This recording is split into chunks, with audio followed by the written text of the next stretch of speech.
नमस्कार, मैं रवीश कुमार। प्रधानमंत्री मोदी ने जिस टेम्पो का जिक्र किया था कि उसमें नोट भरकर अंबानी और अदानी कांग्रेस को भेज रहे थे, लगता है वो टेम्पो मिल जाएगा।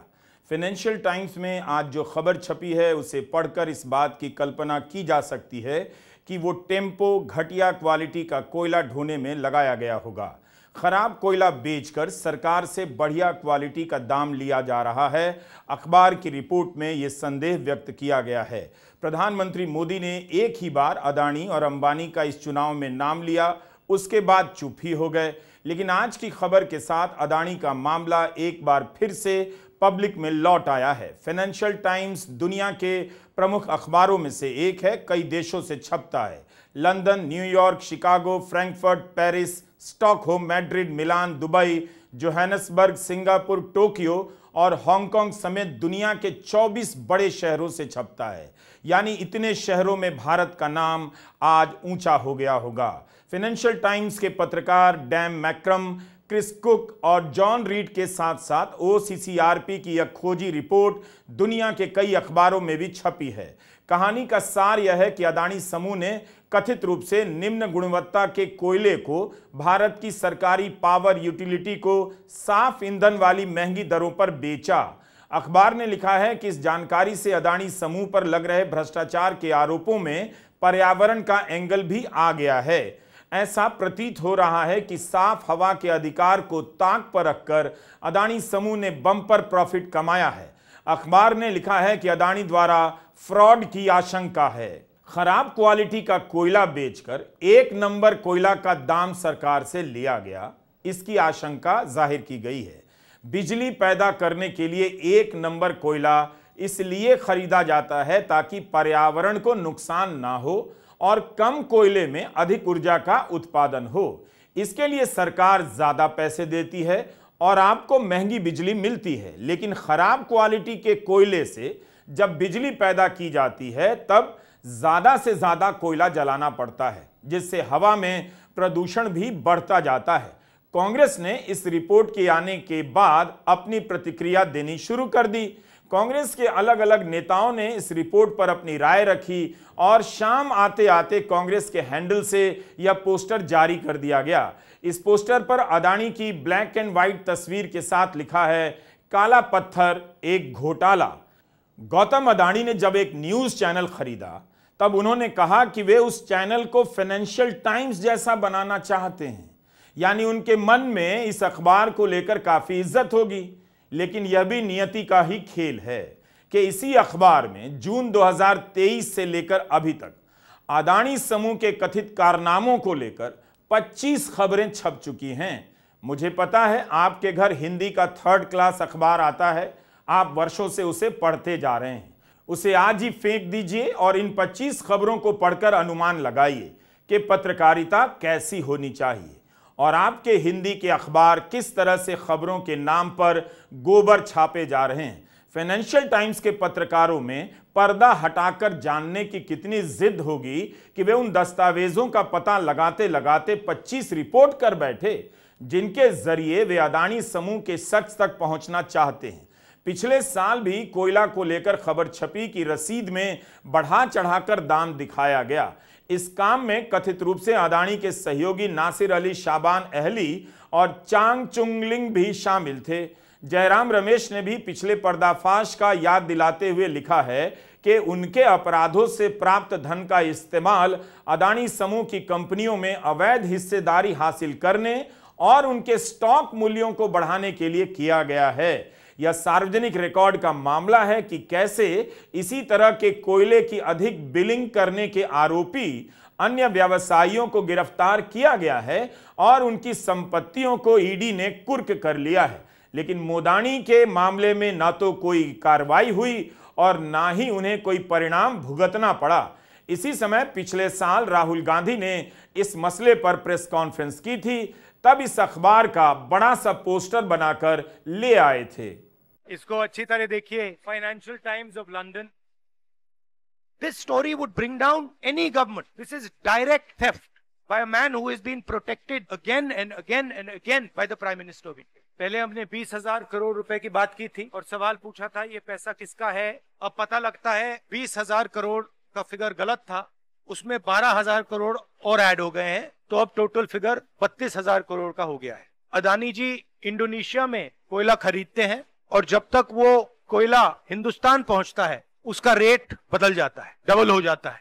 ऐसे तकरीबन 12,000 करोड़ रुपए अदानी जी ने हिंदुस्तान की जनता के पॉकेट से निकाला है। बिजली के दाम बढ़ते जा रहे हैं और अदानी जी ओवर इनवॉइसिंग करते हैं। याद रखिए, जैसे ही आप स्विच दबाते हो, चाहे वो बल्ब हो, पंखा हो, बिजली का पंप हो, याद रखिए अदानी जी के जेब में सीधा पैसा जा रहा है और अदानी जी की रक्षा नरेंद्र मोदी कर रहे हैं। प्रधानमंत्री की क्रेडिबिलिटी है, उस पर सवाल उठ रहा है। गांव गांव में लोगों को मालूम है कि अदानी जी ने चोरी की है। मैं प्रधानमंत्री की मदद करने की कोशिश कर रहा हूं। कम clean, start the investigation, defend your credibility. पर प्रधानमंत्री अपनी क्रेडिबिलिटी की रक्षा नहीं करना चाहते क्योंकि शायद कोई और कारण है। मैंने सवाल पूछा था, पता नहीं है किसका पैसा है, शायद ये अदानी जी का पैसा नहीं है, शायद ये किसी और का है। ठीक 1 साल पूरा होने पर फाइनेंशियल टाइम्स की रिपोर्ट आई है।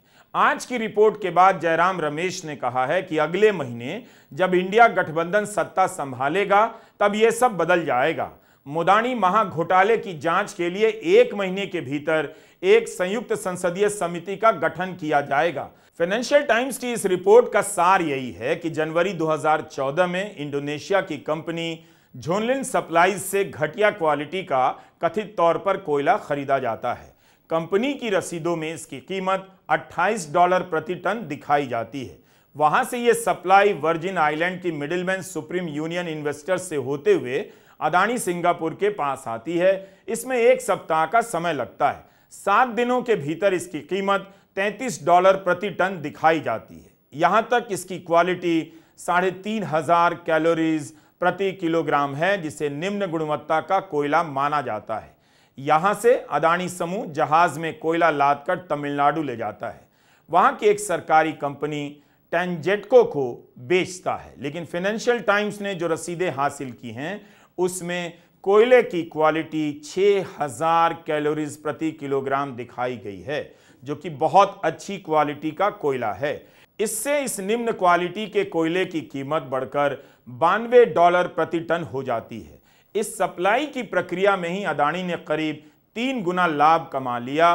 फाइनेंशियल टाइम्स ने अपनी रिपोर्ट में यह भी पता लगाया है कि 2014 में ऐसा सिर्फ एक शिपमेंट के साथ नहीं, कम से कम 22 शिपमेंट्स के साथ हुआ। इस तरह 1.5 मिलियन टन कोयला जो असल में घटिया क्वालिटी का था, घटिया कोयले की दरों पर उठाया गया। उन्हें बेहतरीन क्वालिटी का बताकर महंगी कीमत पर यह रद्दी कोयला सरकारी कंपनी को बेच दिया गया। तमिलनाडु के बिजली संयंत्रों में इसका इस्तेमाल हुआ। जिन खदानों से कोयला लिया गया वह खदानें अपने घटिया कोयले के लिए जानी जाती हैं। अदानी के साथ हुए इस कॉन्ट्रैक्ट में यह बात स्पष्ट थी कि अच्छी क्वालिटी का कोयला ही सरकार को दिया जाएगा। फिर भी अदानी समूह ने कथित रूप से घटिया क्वालिटी का कोयला दिया। 2016 में तमिलनाडु में AIADMK की सरकार थी। OCCRP और फाइनेंशियल टाइम्स की रिपोर्ट से 2 बातें सामने आती हैं। कथित रूप से खराब क्वालिटी का कोयला बेचकर हाई क्वालिटी का पैसा लिया गया। सरकार को चूना तो लगा ही, और खराब क्वालिटी का कोयला जलाने से हवा में प्रदूषण और फैल गया। यह वीडियो आज की रिपोर्ट से संबंधित नहीं है, लेकिन वायु प्रदूषण की झलक पेश करता है। हम अपनी बात समझाने के लिए इस पुराने वीडियो का इस्तेमाल कर रहे हैं। द लैंसेट मेडिकल जर्नल में प्रकाशित एक रिपोर्ट के अनुसार भारत में हर साल बाहरी वायु प्रदूषण के कारण 20 लाख लोगों की मौत हो जाती है। यह भी पाया गया है कि कोयले के पावर प्लांट के आसपास कई 100 किलोमीटर में रहने वाले बच्चों में मृत्यु दर बढ़ जाती है। प्रदूषण से होने वाली सालाना मौतों में भारत दुनिया का नंबर 1 देश है, चीन दूसरे नंबर पर है। अध्ययन के अनुसार 2019 में भारत में हवा में औसत पार्टिकुलेट मैटर PM कॉन्सेंट्रेशन की मात्रा 70.3 थी, दुनिया में सबसे ज्यादा। इस पार्टिकुलेट मैटर की मात्रा में इजाफा करने में बिजली घरों में इस्तेमाल होने वाला खराब क्वालिटी का कोयला अहम भूमिका निभाता है। इस तरह की रिपोर्ट में तकनीकी बातें ज्यादा होती हैं, मगर ध्यान से सुनने पर समझ आ जाएगा कि आपकी जेब कैसे काटी जा रही है। अपनी जेब का ध्यान कर इसे सुनेंगे तो एक एक लाइन समझ जाएंगे।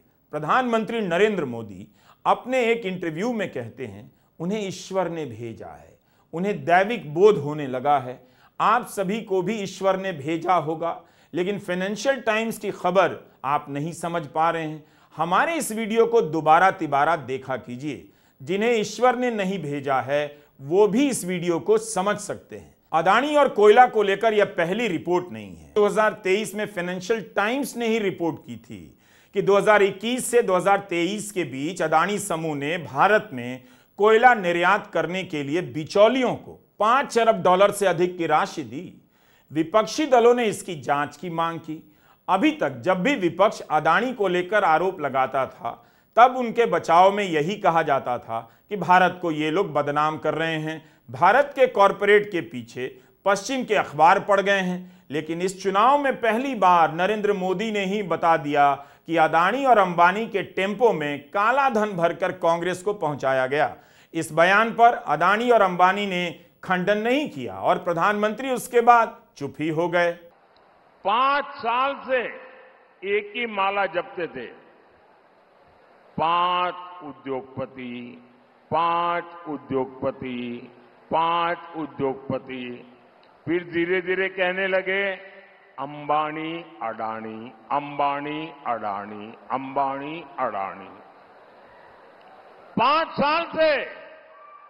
लेकिन जब से चुनाव घोषित हुआ है इन्होंने अंबानी अडानी को गाली देना बंद कर दिया। मैं आज तेलंगाना की धरती से पूछना चाहता हूं, जरा ये शाहजादे घोषित करें कि इस चुनाव में ये अंबानी अडानी से कितना माल उठाया है, काले धन के कितने बोरे भर करके रुपये मारे हैं, क्या टेम्पो भर करके नोटे कांग्रेस के लिए पहुंची है, क्या सौदा हुआ है। आपने रातों रात अंबानी अडानी इनको गाली देना बंद कर दिया। जरूर दाल में कुछ काला है। 5 साल तक अंबानी अडानी को गाली दी और रातों रात गालियां बंद हो गई। मतलब कोई न कोई चोरी का माल टेम्पो भर भर करके आपने पाया है। कांग्रेस ने पूछना शुरू कर दिया, टेम्पो कहां है बताइए। प्रधानमंत्री ने इस पर बोलना ही बंद कर दिया।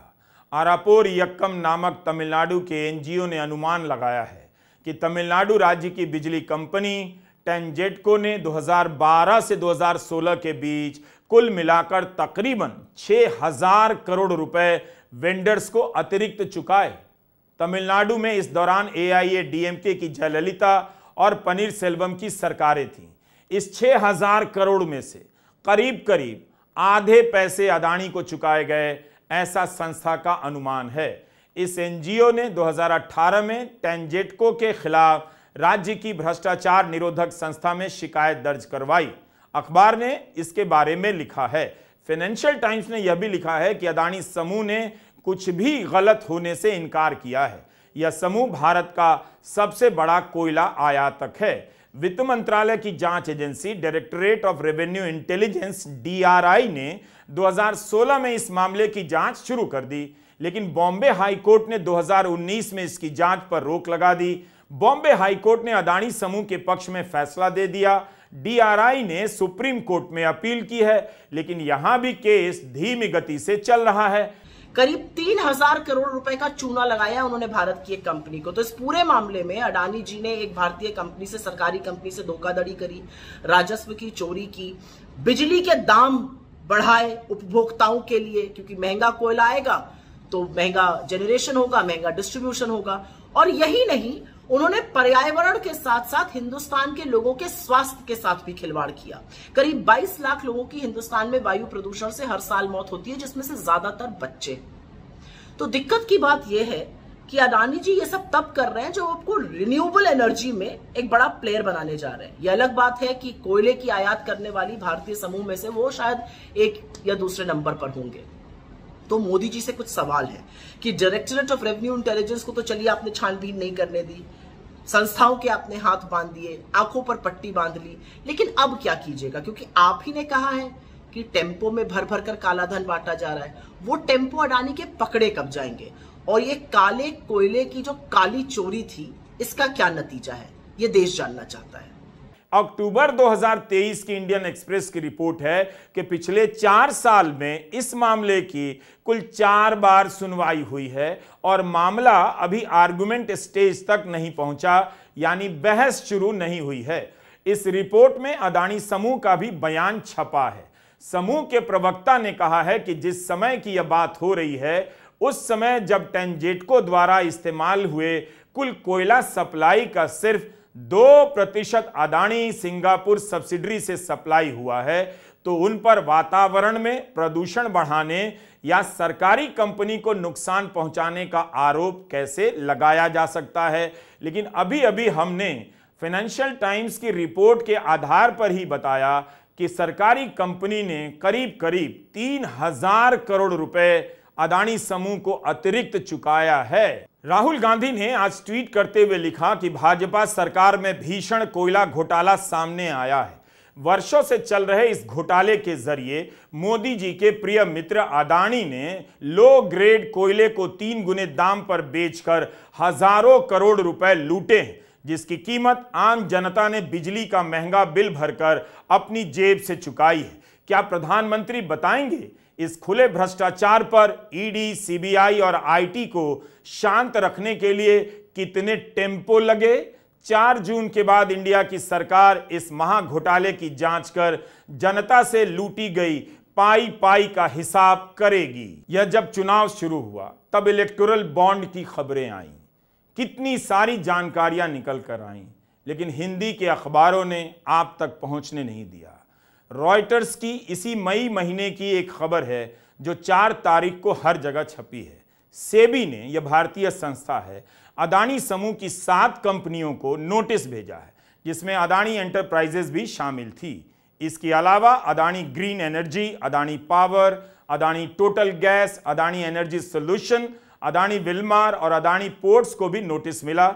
यह जानकारी अडानी की स्टॉक एक्सचेंज फाइलिंग में सामने आई है। जनवरी 2023 में हिंडनबर्ग की रिपोर्ट के आने के बाद से सेबी अडानी समूह की जांच कर रही है। इसी साल जनवरी मार्च की तिमाही में सेबी ने अडानी एंटरप्राइजेस को 2 नोटिस भेजे, जिनमें कहा गया कि कंपनी ने लिस्टेड कंपनी के प्रावधानों के नियमों की पालना नहीं की है और रिलेटेड पार्टी ट्रांजैक्शंस के मामले में डिस्क्लोजर नियमों का उल्लंघन किया है। अपनी एक्सचेंज फाइलिंग में कंपनी ने ना तो उल्लंघन की जानकारी दी, ना ही संबंधित पार्टियों की। आमतौर पर ऐसे उल्लंघन से जुर्माना लगता है या मैनेजमेंट को कैपिटल मार्केट से कुछ समय के लिए हटाया जा सकता है। कितनी देर के लिए हटाया जाता है या कितना जुर्माना लगेगा, यह आरोप की गंभीरता पर निर्भर करता है। जनवरी 2023 से अडानी समूह पर कितनी ही रिपोर्टें छप चुकी हैं। मामला सुप्रीम कोर्ट तक भी गया। मुख्य धारा के बड़े बड़े अखबार इस पर चुप्पी साध गए और जनता राम मंदिर के उद्घाटन में व्यस्त कर दी गई। उसे याद ही नहीं रहा पता करना कि अडानी मामले में हुआ क्या। सरकार को इन खबरों से अब परेशानी नहीं होती, क्योंकि हिंदी के अखबार ऐसी खबरों को गायब कर देते हैं। इलेक्टोरल बॉन्ड को लेकर कितने बड़े बड़े खुलासे हुए, मगर हिंदी के अखबार अयोध्या का पौराणिक इतिहास लिखने में व्यस्त थे। नमस्कार, मैं रवीश कुमार।